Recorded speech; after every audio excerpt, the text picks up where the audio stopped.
O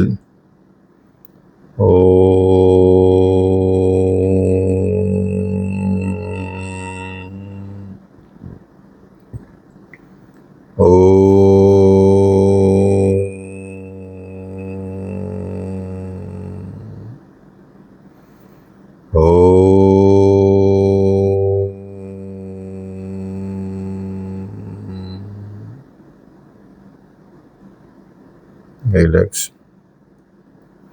Gently open your eyes. वेदों में यम का स्वरूप आप समझ रहे थे। पीछे आपने जो समझा है वेदों में यम के बारे में, हम कहाँ तक आ गए थे? ब्रह्मचर्य तक। तो ब्रह्मचर्य तक आपने समझ लिया कि ब्रह्मचर्येन तपसा देवा मृत्युपपाधन्नतः इंद्रो है ब्रह्मचर्येन देवभ्य स्वभारत।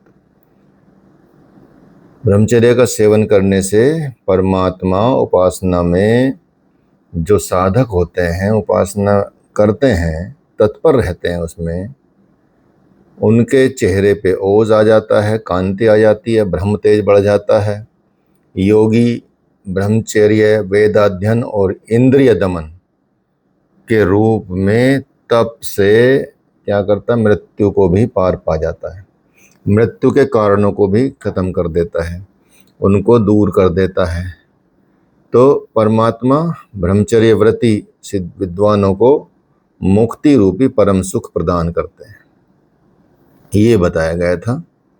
अब इसका पांचवा जो सिद्धांत है यम का, वो है अपरिग्रह।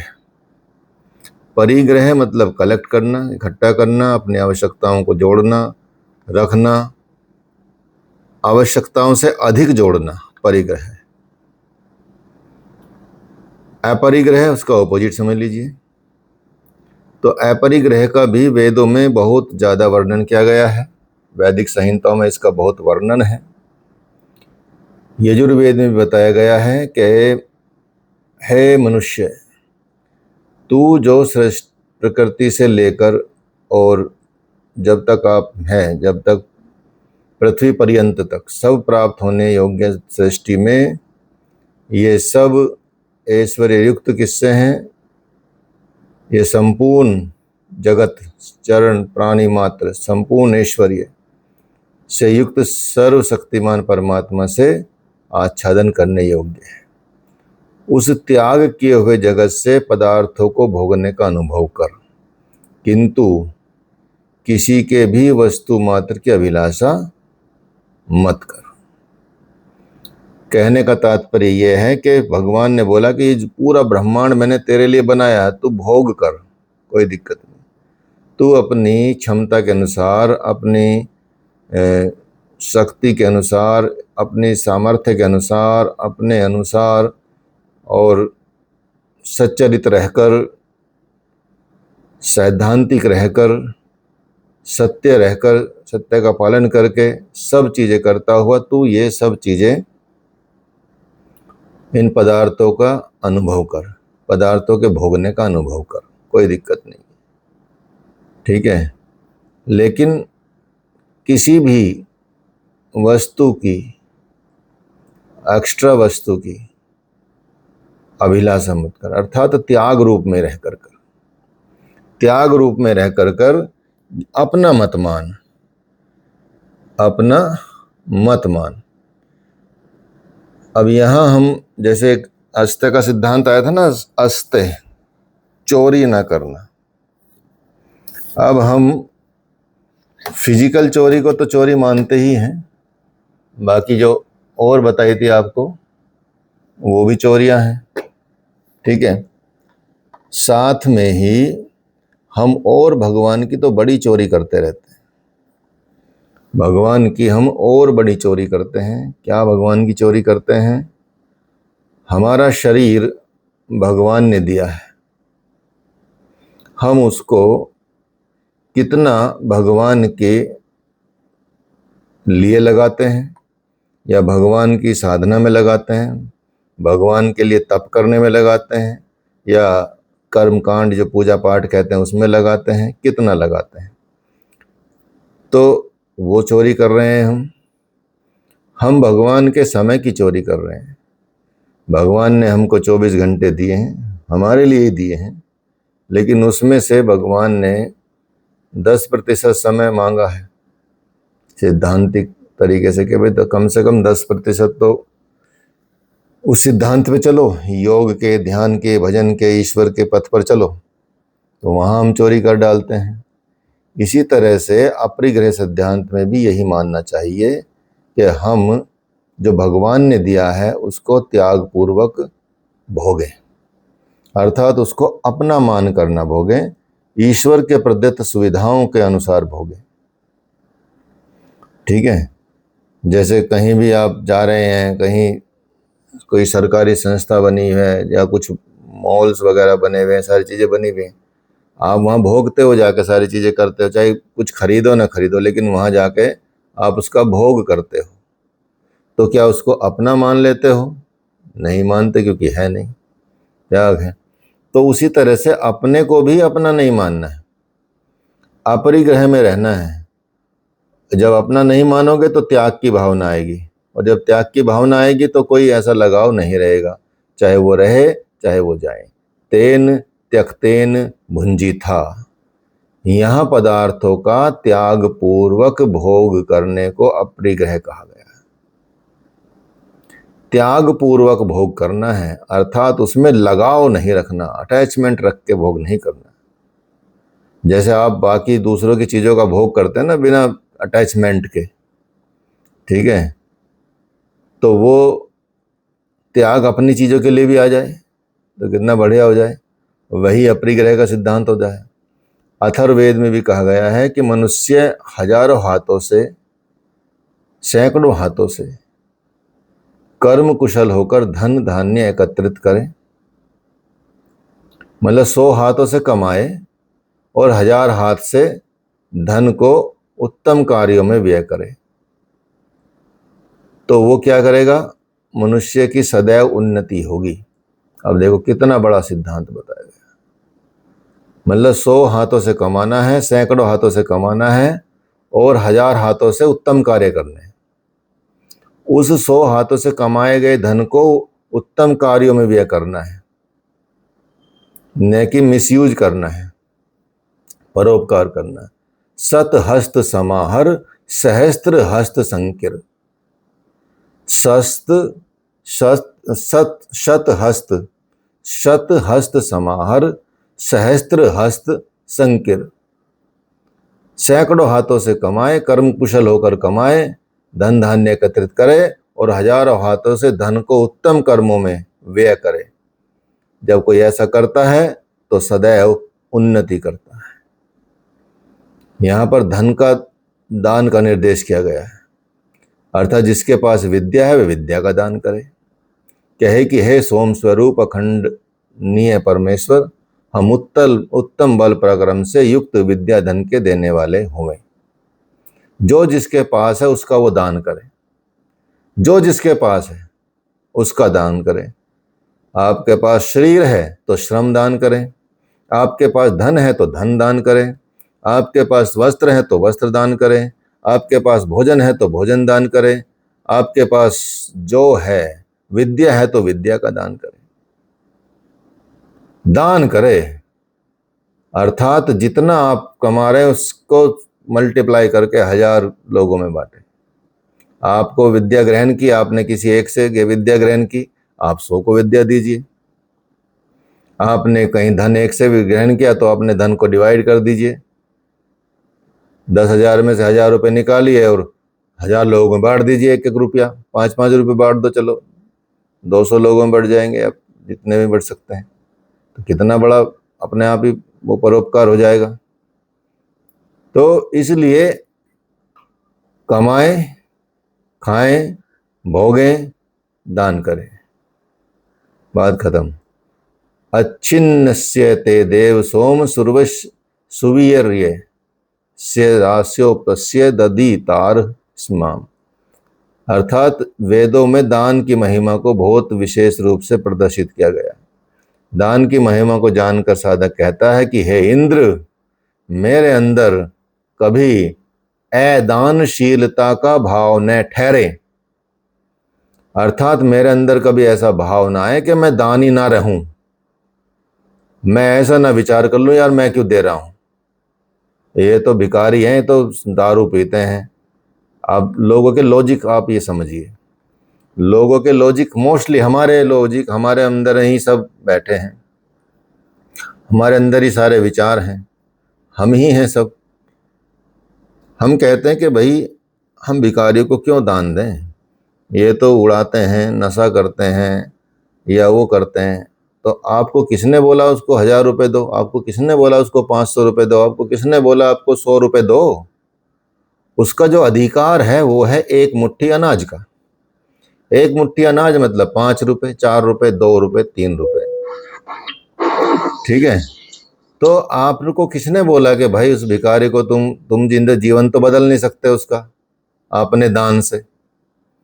उसको लेके भी आ जाओगे ना उठा के कि भाई यहाँ तेरा ध्यान रखेंगे, ये करेंगे, तुझे पढ़ाएंगे, लेंगे, वो तब भी भाग जाएगा। तो जितना आप ऐसा सोचोगे, इतना ज़्यादा उदार बनने की कोशिश करोगे, तो वो तो आप वेदों के अनुसार से क्या वेदों के विपरीत जा रहे हो। हमको ये नहीं कहना कि भाई हम भिखारी को क्यों पैसे दें कि वो तो दारू पीता है, जेब काटता है। भाई तुम्हारा उद्देश्य नहीं है, तुमको उसका तो धरने का ठेका नहीं दिया भगवान ने। भगवान ने बनाया ही उसलिए कि आप अमीर हो जाओ उससे। भगवान ने भिखारी इसलिए बनाया क्योंकि आप अमीर होने हैं। अर्थात जब कोई आए आपके द्वार पे मांगने तो आप स्वयं उनसे बड़े हो गए, राजा हो गए, पहली बात। ठीक है। दूसरी बात, आपको करोड़ों नहीं देने, 1000 नहीं देने, 10,000 नहीं देना, आपको उनके जीवन बदलने का उद्देश्य नहीं करना। वो तो फिर भगवान का काम आप कर रहे हो, आपको पाप लग जाएगा। भाई भगवान ने उसको भिखारी बनाया, तुम राजा बनाने के चक्कर में लगे हुए हो। ठीक है। तो तुम्हारे हाथ में नहीं है ना वो, तुम तो सिर्फ उसको एक मुट्ठी अनाज का अधिकारी है, वो एक मुट्ठी चीज का अधिकारी है, उसको उतना दो। चाहे वो 100 मांगे, 200 मांगे, तुमको देना ही नहीं है। तुमको देना 2 रुपये, 4 रुपये, 5 रुपये, बस। उससे उसका कोई जीवन नहीं बदलने वाला। लेकिन आपका कल्याण बहुत ज्यादा हो जाएगा, क्योंकि जब आप अपने उस श्रद्धा से देंगे, अपने उस भाव से देंगे, ठीक है भाई मैं पर दान दे रहा हूँ, परोपकार कर रहा हूँ, भिक्षा दे रहा हूँ, या जो भी दे रहा हूँ, ठीक है। तो इसलिए ऐसे करना है। तो आपको अपना धर्म निभाना, उसका धर्म कोई निभाना है आपको। आप कौन होते हैं डिसीजन लेने वाले? आप अपना तो धर्म निभाइए, ठीक है। वो चाहे जो कर रहा है, कोई आपसे आपको पैसे देता है, कोई पूछता है कि भाई आप क्या कर रहे हो पैसे का? या भगवान आपको दे रहा है पैसे तो भगवान पूछता है कि आप क्या कर रहे हो पैसे का? कोई दारू पीता है, कोई अय्यासी करता है, कोई ऊट पटांग हरकत करता है, उन पैसे से कहाँ सदुपयोग हो रहा है? जब आपको ऊपर बताया है कि जो धन है आपका कैसा होना चाहिए, धन कैसा होना चाहिए, आपको सत्कर्मों में लगना चाहिए। आपका जो कमाया हुआ धन है, शत हस्त समाहर, सहस्त्र हस्त संकिर। 100 हाथों से कमाओ, 1000 हाथों से उत्तम कार्यों में व्यय करो, ठीक है। तो उत्तम कार्य है तो डिसीजन लेना पड़ेगा, समझना पड़ेगा। इसलिए वेदों में बताया गया कि अछिन्नस्य ते देव सोम सुवीर्यस्य रास्योपश्य दधि तारस्याम। मेरे अंदर कभी भी ऐदानशीलता की भावना ना ठहरे, न हमारे बीच में कोई अदानी कृपण निवास करे। अर्थात ऐसा भी ना हो कि हम किस सर्कल में रहने के भाई कोई दान नहीं करता और अदानी हो, तो इसलिए अदानियों को मैं समाप्त कर दूं, ठीक है। तो ये समझना चाहिए कि भाई जो दान नहीं देते वो मेरे आसपास भी ना रहे, ताकि उनका प्रभाव मेरे ऊपर ना पड़े। अपरिग्रह में का मतलब है कि भाई तुम उसका प्रभाव इकट्ठा कर रहे हो, आपको संस्कार भी इकट्ठे नहीं करने हैं। फिजिकल रूप में तो देखिए, अपरिग्रह का मतलब है इकट्ठा ना करना, नॉन कलेक्टिवनेस वाली बात आ जाती है। तो किसी संत ने बोला कि एक झोपड़ी बना लेना, एक झोपड़ी बना लेना कोई परिग्रह तो नहीं हुआ कि भाई इतना बड़ा तो इकट्ठा नहीं कर लिया माल, एक जंगल में झोपड़ी बना ली। इसके उलट में भी आप देखेंगे कितना इसमें संस्कार करता है। जो हमारे गुरुदेव हैं वो जंगल में रहते थे, जाते थे अपने संतों के साथ, जो उनके शिष्य थे उनके साथ जाते थे, और महीने रहना 2 महीने रहना ऐसे रहते थे। ठीक है। अब वो क्या करते थे, वो अपना झोपड़ियां बनाते थे वहां पे। झोपड़ियां बनाई, उसमें इकट्ठा किया, सामान लाए इधर, मतलब हो सकता है कि 10 दिन में बनती हो झोपड़ी, या 5 दिन में बनती हो, 4 दिन में बनती हो, डिपेंड करता था। एक सेकेंड, हेलो। भैया। हाँ ठीक है। तो इकट्ठा किया, सब संतों ने मिलके वो मतलब झोपड़ी बनाई। अब जब गुरुदेव वहां से चलते थे, जंगल से वापस जब चलते थे, तो बोलते थे बाबा को कि आत्मानंद इसमें आग लगा दे, इस झोपड़ी में आग लगा दे। अब कोई भी जिसने मेहनत की होगी उनसे ही मेहनत कराई, और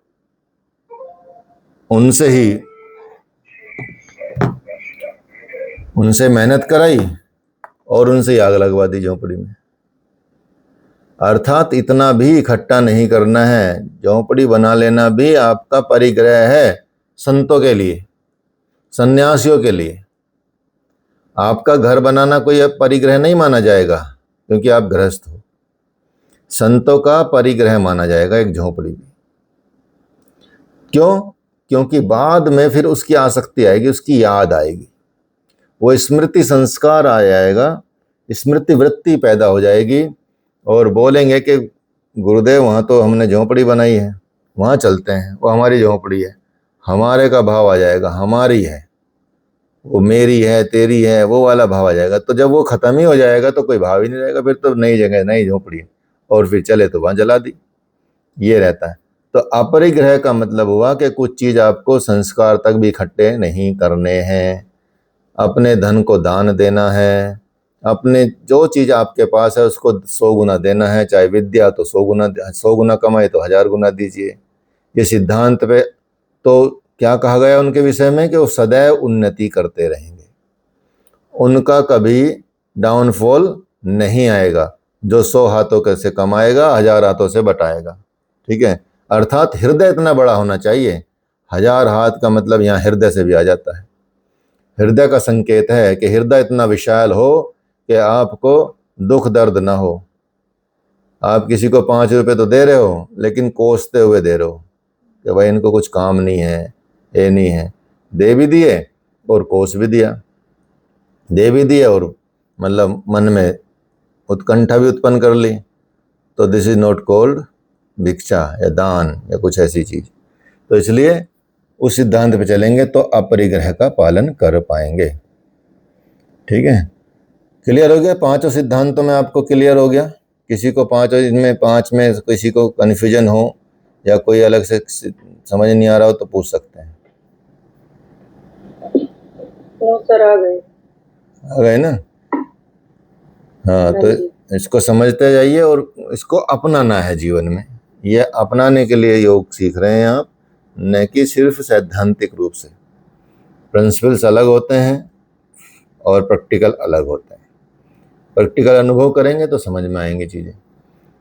ब्रह्मचर्य अब आता है अब आपका आता है नया, जो नियम कहते हैं। वेदों में भी नियम का स्वरूप, उनको यम कहते हैं। यम मतलब सोशल कंडक्ट, नियम मतलब सेल्फ कंडक्ट। यम से समाज में बदलाव आता है। यम सोशल वेलफेयर की चीजें हैं, सोसाइटी के लिए है, अर्थात आपके आचरण से लोगों पर फर्क पड़ता है। ठीक है। यहाँ आपको स्वयं के लिए जानना है, स्वयं के लिए चीजें करनी है। ठीक है। इफेक्ट तो बाहर भी दिखेगा उसका, लेकिन यम से पूरा डायरेक्टली दिखता है। इसलिए वो सोशल कंडक्ट हो गई ये self conduct, code of conduct जिसको बोलते हैं। तो वेदों में नियम क्या है और नियम कितने हैं? नियम भी 5 हैं। महर्षि पतंजलि ने जो कहा है, नियम सोच, संतोष, तप, स्वाध्याय, ईश्वर प्रणिधान। ये है नियम। शौच, संतोष, तप, स्वाध्याय, ईश्वर प्रणिधान, ये नियम की श्रेणी में आते हैं। ठीक है, तो वेदों में इसमें क्या है? शौच सबसे पहले है। स्वच्छता सबसे पहले आवश्यक है। इसलिए आप देखेंगे हठ योग के ग्रंथों में सबसे पहले शौच की बात की गई है, अर्थात शोधन की बात की गई है, अर्थात इम्प्योरिटी हटाने की बात की गई है। वेदों में शौच शब्द का मतलब होता है, अलग अलग शब्दों में अलग अलग अर्थों में उसको यूज किया जाता है, जैसे पावन, पूतः, पवित्र, पौमान, शुचि, सुंधामी। ठीक है, तो ये इस तरह के शब्द प्रयोग किए जाते हैं। तो साधना में पवित्रता बड़ी इंपॉर्टेंट है, बहुत इसकी आवश्यकता होती है अगर साधन कर रहे हैं आप। इसलिए जब कई बार प्रश्न होता ना कि हमको लहसुन प्याज क्यों नहीं खानी चाहिए, तो जो तर्कशील, विवेकशील, जिनको जो बुद्धिमान होते हैं, अपने आप को बुद्धिमान बोलते हैं, वैज्ञानिक बोलते हैं, वो कहते हैं कि इनसे होता क्या है, ये तो बढ़िया चीज़ है, बिल्कुल बहुत अच्छी चीज़ है, औषधि के रूप में बड़ी अच्छी चीज़ है, नो डाउट। साधना में इनका प्रयोग निषेध है। ऐसे तो संसार उत्पत्ति के लिए फिजिकल होना बहुत अच्छी चीज़ है, लेकिन साधना में कोई कर लोगे तो कहाँ साधना रह जाएगी? तो वो तर्क तो खत्म वहीं हो जाता है। दूसरी बात, ये सूक्ष्म लेवल पे काम करती हैं चीज़ें। आपका हार्ट ठीक कर सकती हैं, आपका यूरिन इन्फेक्शन प्याज ठीक कर सकती है, लहसुन आपके लिए बहुत फ़ायदा हो सकता है, एंटीबायोटिक भी है और सब चीज़ें कीटाणु को विनाश करता है, आपके लंग्स को भी ठीक करता है, हार्ट को भी ठीक करता है। लहसुन प्याज बड़ी अच्छी चीज़ है, लेकिन ऑपोजिट उसके उसमें तामसिक प्रवृत्ति कही जाती है, क्योंकि बदबूदार हैं दोनों चीज़ें, दोनों से बदबू होती है, मुंह के अंदर दुर्गंध होती है। ये तो डायरेक्ट फिजिकल वो दिखता है सामने के सामने, लेकिन आंतरिक रूप से सूक्ष्म लेवल पे ये आपकी साधना को भंग करता है। जो साधना में क्वेश्चन है। हाँ जी बताओ। सर ये लहसुन प्याज तो अभी कुछ सालों का ये उपज होगी ना सर? पहले तो नहीं होंगी ये चीजें, काफी टाइम पहले, कुछ 100 साल पहले? नहीं, हमेशा से है। कहाँ से बताओ? किसी ने आविष्कार कोई किया इनका? प्रकृति में तो हमेशा से है ना। ये सर ये क्या बोलते हैं, त्रेता युग, ये इनसे भी है ये। हाँ, तब भी थे तामसिक पदार्थ, तो तब भी थे, चाहे इस रूप में ना हो, अलग रूप में हो। ठीक है, तभी तो शास्त्र में आया है इनका उल्लेख, जैसे आयुर्वेद में आया है। आयुर्वेद, मांस मदिरा का तो सर सुना है। देखिए आयुर्वेद पढ़ेंगे ना, आयुर्वेद पढ़ेंगे, आयुर्वेद में तो उल्लेख है, मानते हैं नहीं मानते हैं?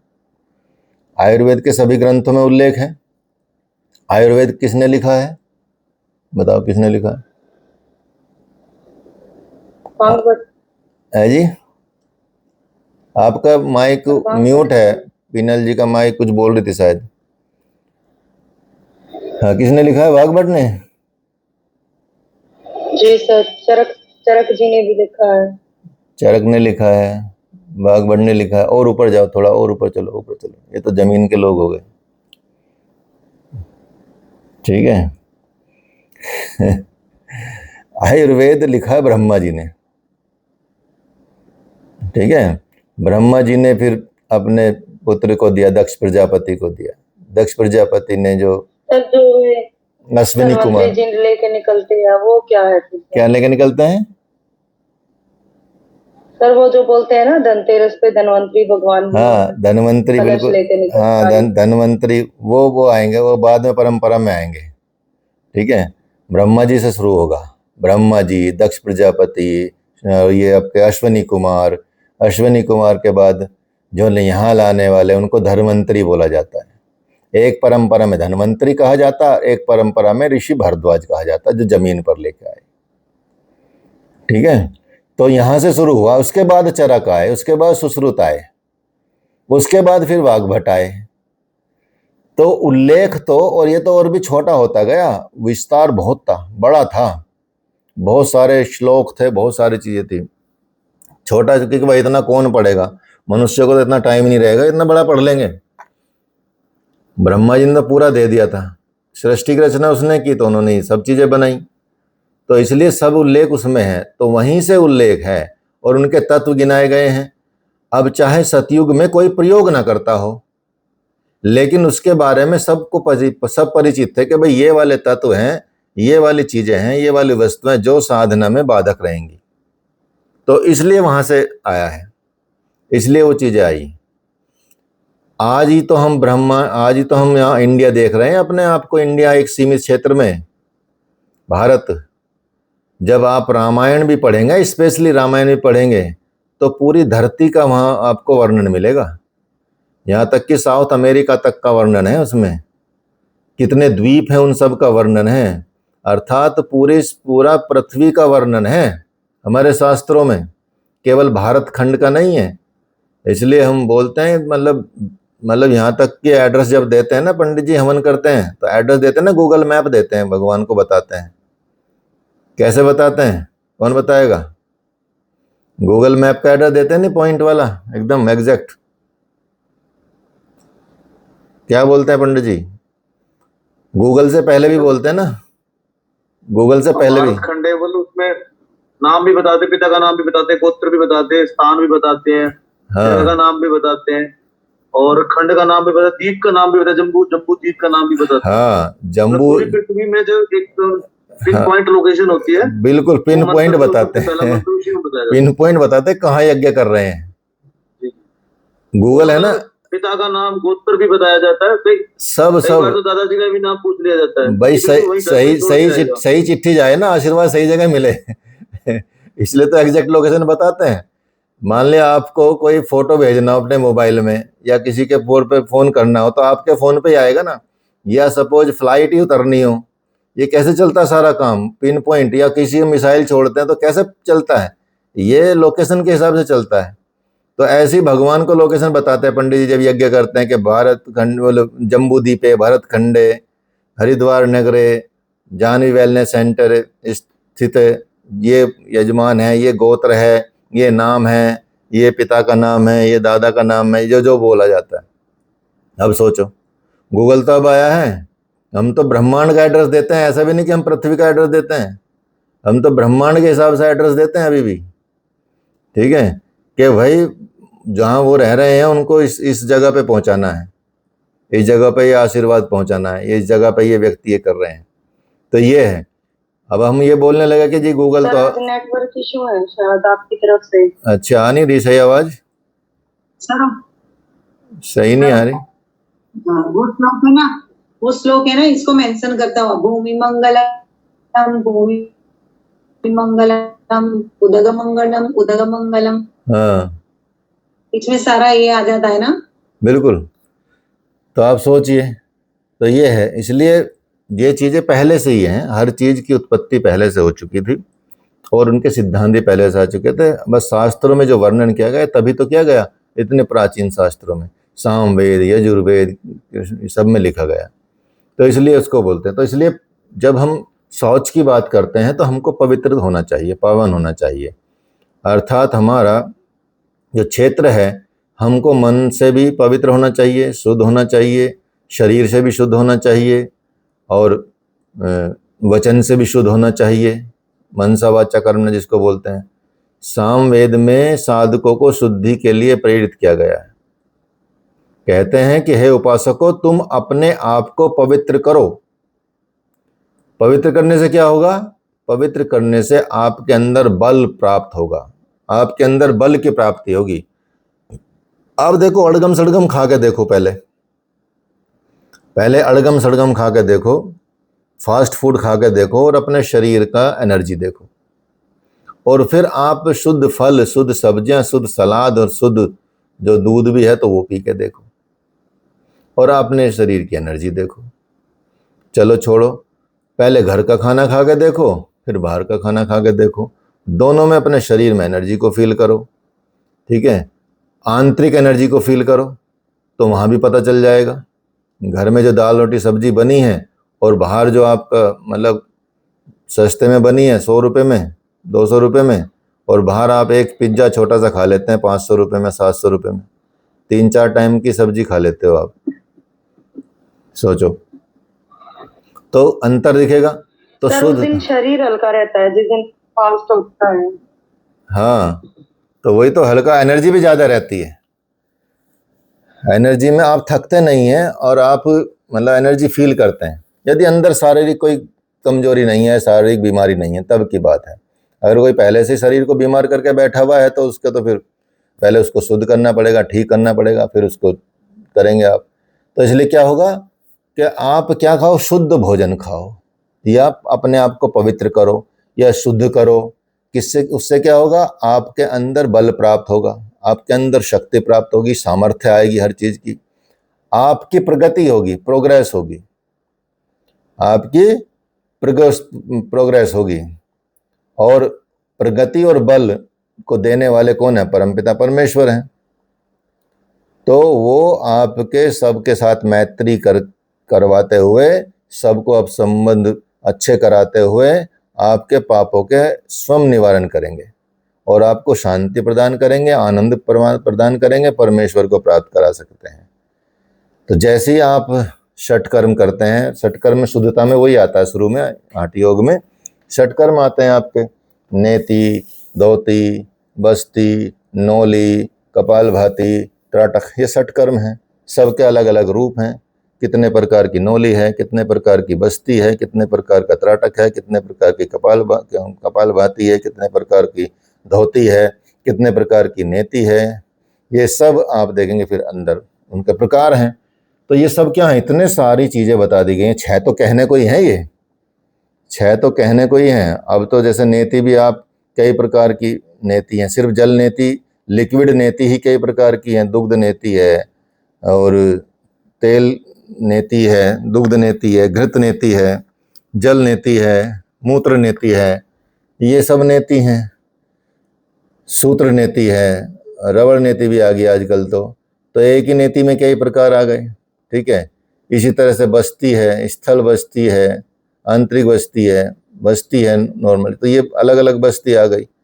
कपालभाति भी 3-4 तरह की हैं, ठीक है। इस तरह से आप त्राटक भी 2 तरह के हैं, तो सब में अलग अलग विभेद है। धोती तो और भी बहुत सारी तरह की टाइप्स की हैं। तो आप सोचेंगे उतनी सारी शुद्धता करके आपका शरीर कितना शुद्ध हो जाएगा, सोचिए। अगर आप इनको पालन करते हो, सिर्फ षटकर्मों का पालन करते हो, तो गारंटी है, निश्चित रूप से गारंटी है कि आप जीवन में 100 वर्ष के भी हो जाएंगे तब भी आप हॉस्पिटल नहीं जाएंगे। लिख लो, ठीक है। जीवन में कभी हॉस्पिटल का मुंह देखना नहीं पड़ेगा। हॉस्पिटल के पैसों से मजे करो, दवाई होगी नहीं आपके घर में। नहीं तो आजकल हर घर में जाओगे आप, डब्बे रखे रहते हैं। और इसको लोग सिद्धांत को मानने को तैयार नहीं, कोई योग में आने को तैयार नहीं, योग करने को तैयार नहीं। षटकर्म तो दूर की बात है, वो तो पता भी नहीं होता, ठीक है। आधों को, मतलब 90% लोगों को षटकर्म कराते नहीं है, ना करते कोई भी। योग सेंटर में बस एक जल नेति करा दी। यहाँ तो आपको हम शंख प्रक्षालन तक कराएंगे, ठीक है। शंख प्रक्षालन तक कराते हैं हम यहाँ पे। सबसे बड़ी क्रिया है योग की। आपके 4th सेमेस्टर का लास्ट प्रैक्टिकल है शंख प्रक्षालन। अर्थात जब आप 3 पार्ट कंप्लीट कर लेते हैं, 4th में जाते हैं, तो लास्ट में एक ही प्रैक्टिकल में एक ही षटकर्म है आपका, वो है शंख प्रक्षालन। सोचिए, इतनी बड़ी क्रिया जो मेडिकल साइंस में भी नहीं है वो सिस्टम, शंख प्रक्षालन, ठीक है। तो आप सोचेंगे कि इतना 10 है जी। जब स्वामी आध्यात्मानंद जी थे ना सियानंद आश्रम में, हाँ 2016 में था शंख प्रक्षालन।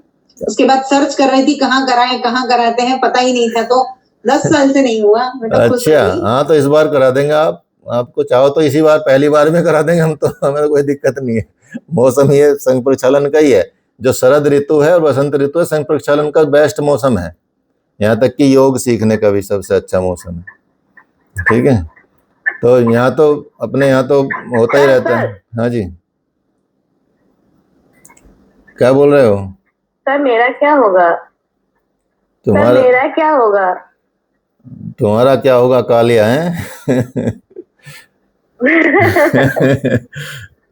तो तुम्हारा भी सब कुछ होगा, चिंता ना करो। मैं बहुत चिंतित हूँ सर। नहीं, चिंता तो जीवन में नहीं करनी ना, चिंता काहे करनी है।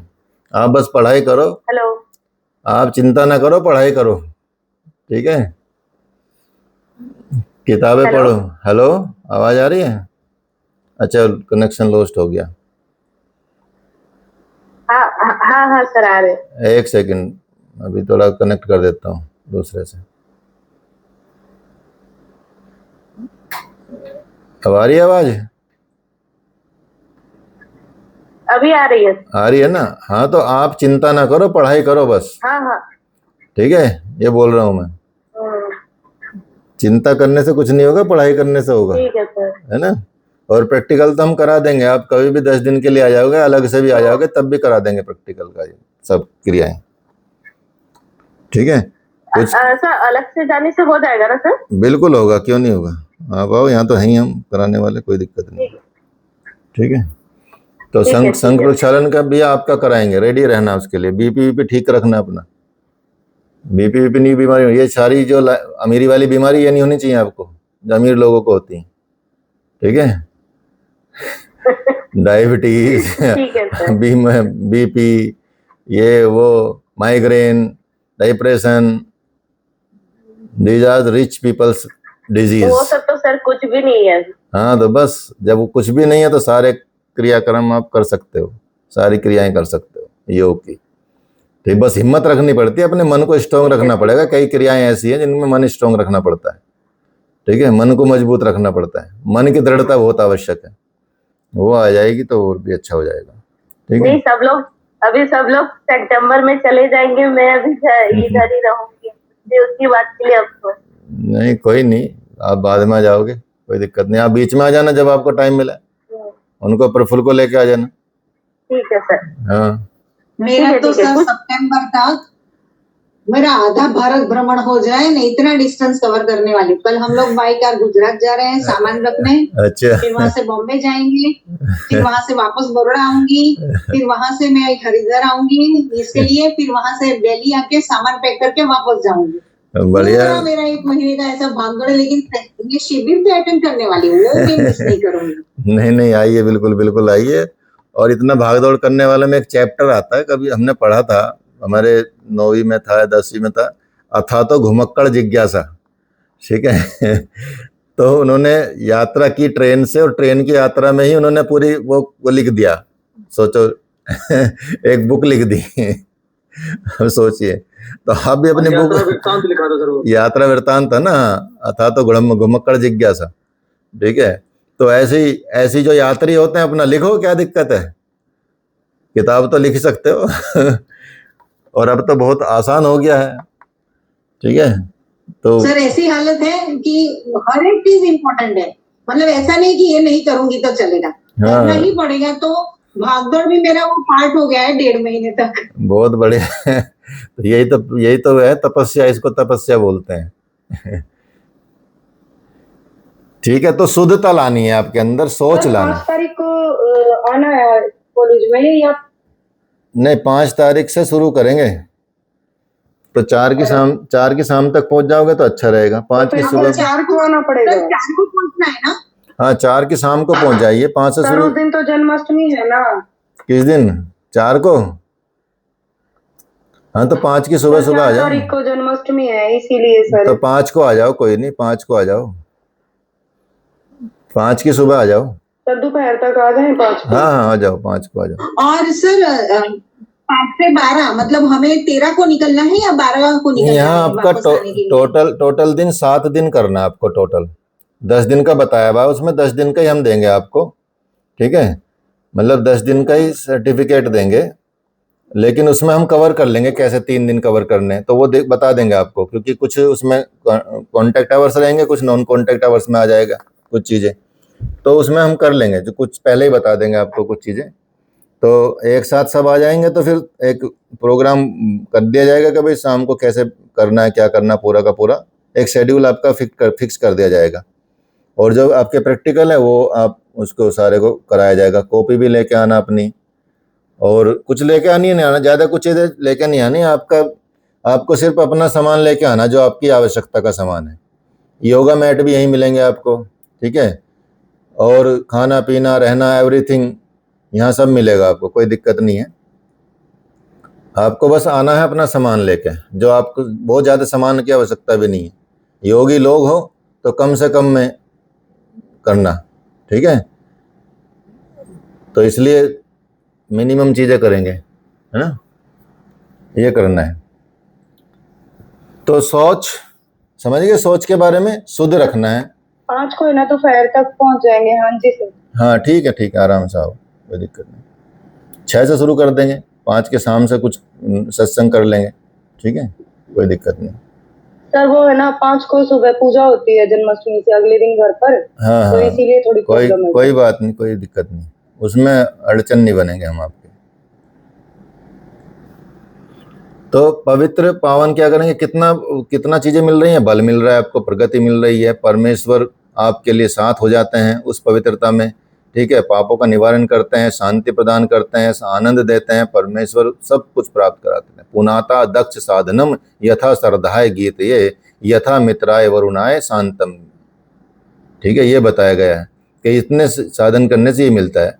ऋग्वेद में भी बताया गया है कि मृत्यु पदम योपयंतो यदैत द्राघ्य आयु प्रततरम दधाना अपायमाना प्रजाया धनेन शुद्धा पूता भवत यज्ञयास। ऋग्वेद में शुद्धि का वर्णन भी किया गया है, इसके बारे में किया गया है कि हे योग यज्ञ के लिए तत्पर साधकों, जो योग यज्ञ में लगे हुए हैं, जो योग साधना में लगे हुए हैं, वो साधकों आप लोग मृत्यु के साधारण पद को हटाते हुए, लंबी आयु को धारण करते हुए, संतान और धन से शुद्ध और पवित्र हो जाओ। अब देखिए यहाँ और शुद्धि की और आगे बढ़ा के शुद्धि की बात की गई। हम तो अभी शरीर की बात कर रहे थे, अब वो धन शुद्धि की बात कर रहे हैं।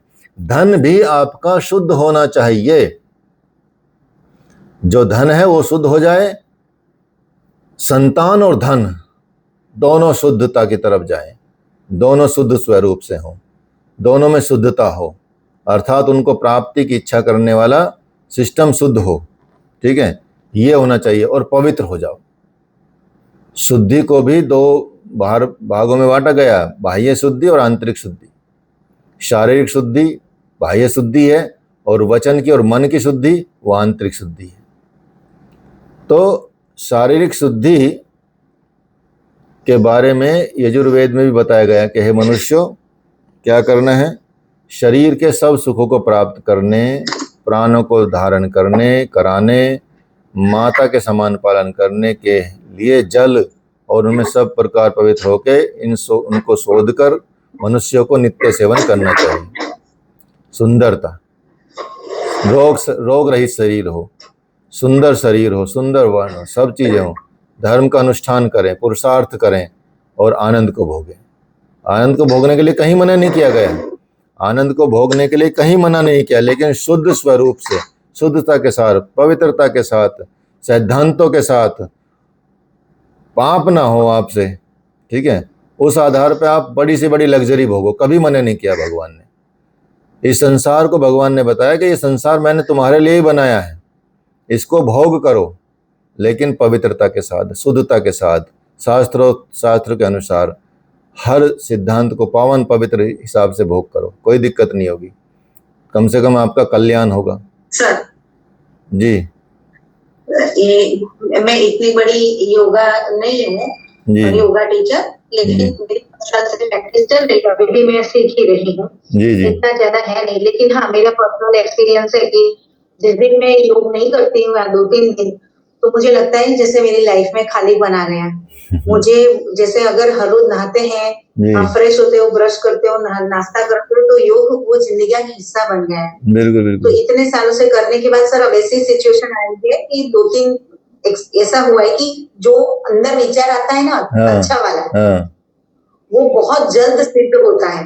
बिल्कुल। मेरे हस्बैंड को मैंने बोला 5 साल से दिल्ली में है, ट्रांसफर होगी मुंबई। अच्छा, ऐसा मत बोलो, होम हो तो अच्छा है, मुंबई ट्रांसफर हो गई। अच्छा, तो दिल्ली में आई थी, मैं किसी को जानती नहीं थी, और घर में बैठे रहने का कोई मतलब नहीं है, तो एक एकेडमी है, लेट्स राइड एकेडमी, जी। तो मैंने बोला इस उम्र में इस उम्र में मैं बाइक सीख सकती हूँ 48 पे? 2 साल पहले की बात है। अच्छा। तो बोले हाँ क्यों नहीं। और मैं ऐसी थी कि मैं मेरी जिंदगी में बाइक प्रेफर नहीं करती थी, मुझे बाइक पर बैठना ही पसंद नहीं था।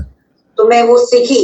फिर मैं हंसते हंसते बोल रही थी कि सब बोल रहे थे क्यों इस उम्र में क्या सीखना है, डिमोटिवेट करने वाले लोग बोलते हैं। बिल्कुल। तो मैं ऐसे ही हमारे सर को बोला हंसते हंसते, लेह लद्दाख जाना है बाइक लेके। मतलब अभी मेरे ठिकाने तो है नहीं चलाने के। सर मैं 6 महीने में बाइक लेके लेह लद्दाख जाके आई। अरे वाह, वेरी गुड। तालियां तालियां। ये योग का प्रभाव है, बहुत बढ़िया। योग का प्रभाव है, योग का प्रभाव है। ऐसा है कि बाइकर की दुनिया में थाईलैंड में मैं होंग सुन के 4008 लूप्स है जो हर एक बाइकर का ख्वाब होता है। तो हमारे सर बोलते कि तू सोचती वो होता है ना, उसका भी सोच ले। तो मैं ऐसे ही बोला हंसते थे सर नेक्स्ट ईयर लेके जाइए ना। तो अभी अप्रैल में वो 4008 करके, और हर बाइक इतना लंबी रोड पे जाती है ना, पूरी रात नींद नहीं आती, घबराहट हो जाती मैं चलाऊंगी कैसे। फिर एक बार बैठ जाती हूँ ना, फिर पता नहीं हाँ मंत्र बोलती जाती हूँ और मस्त हो जाता है। तो ये है कि योग के प्रभाव से बिल्कुल खुद आने लगते हैं। क्या है ना, हाँ बिल्कुल, शुद्ध संकल्प हो, क्लियर कर देता है। शुद्ध संकल्प हमेशा पूरा होता है, शुद्ध संकल्प, ठीक है, हमेशा पूरा होता है। इसलिए उस पर ध्यान देना है आपको, ठीक है। ये सब यही तो सिद्धांत बताए जा रहे हैं, इनको धारण करना है। यजुर्वेद में हर जगह बताया गया कि गुरु और गुरु पत्नियों को चाहिए कि वेद और उपवेद, वेद के अंग और उपांगों की शिक्षा दें। देह, इंद्रिय, अंतकरण और मन की शुद्धि, शरीर की पुष्टि, प्राण की संतुष्टि उनको कराएं और उनके अंदर अच्छे अच्छे गुणों को का विस्तार करें, उनके अंदर अच्छे अच्छे गुण प्रवृत्त कराएं। वाचम ते शुद्धामी, प्राणम ते शुद्धामी, चक्षुष ते शुद्धामी, श्रोतम ते शुद्धामी, चरित्रांश ते शुद्धामी। उनके वचन को, उनके प्राण को, उनके आँखों को, कानों को, सब अंगों को, प्रत्यंगों को, इंद्रियों को शुद्ध कराने का संदेश दें और उनसे उसी आधार पर उनकी चीज़ें कराएं। तो ये सिद्धांत दिए गए हैं। ये है शौच। तो शौच में साफ सफाई तो हमने जिक्र नहीं किया ज़्यादा, ठीक है, याद रखिएगा, वो तो आप करना ही है। लेकिन उसके बाद और भी मन की पवित्रता हो, मन की शुद्धता हो, वचन की शुद्धता हो, शरीर की शुद्धता हो, बाह्य भी शुद्धता, आंतरिक भी शुद्धता, हर तरह की शुद्धता पे आपको ध्यान देना है। तो आपका योग बहुत जल्दी सफल होगा, मतलब स्पीड बढ़ जाएगी, इससे आपकी स्पीड बढ़ेगी। किसी का योग अगर 10 साल में सिद्ध होता होगा, इस तरह के चल के आपका योग 6 महीने में सिद्ध हो जाएगा। 10 साल को 6 महीने में श्रिंक कर सकते हो आप, ठीक है। सब सपोर्ट हो जाता है, फिर आसपास का सब वातावरण आपको सपोर्ट करता है यदि आप शुद्ध मन से संकल्प करते हो और शुद्ध मन से रहते हो, शुद्धता के साथ रहते हो। तो ये सिद्धांत है, ठीक है। तो आज के लिए इतना ही करेंगे, मुझे ऋषिकेश निकलना है इसलिए आपकी क्लास जल्दी करी, ठीक है। तो क्वेश्चन रहेगा तो आप पूछ लीजिएगा, जो भी रहेगा बाद में। हाँ जी।